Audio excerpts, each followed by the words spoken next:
Video on how to change the light and indicator stalk on a Landrover Discovery 2000 model td5.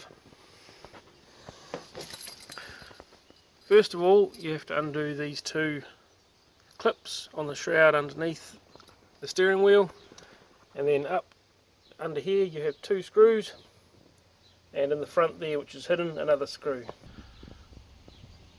So simply remove these screws, and then the plastic shroud around here is able to be removed.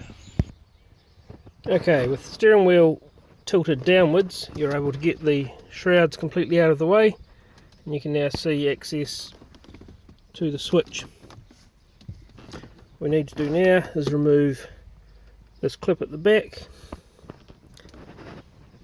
and these two screws here. So to access them, you need the steering wheel tilted around so you can get a screwdriver in.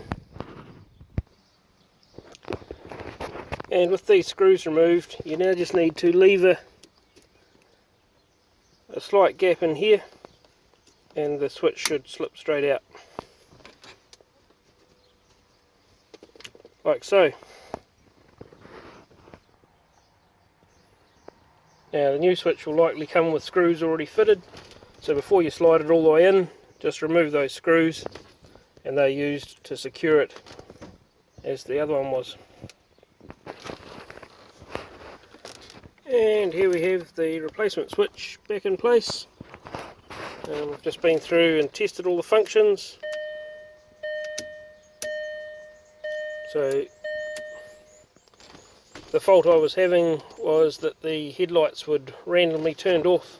So as you indicated, or if the stalk moved at all, the contacts would break and the headlights would turn off.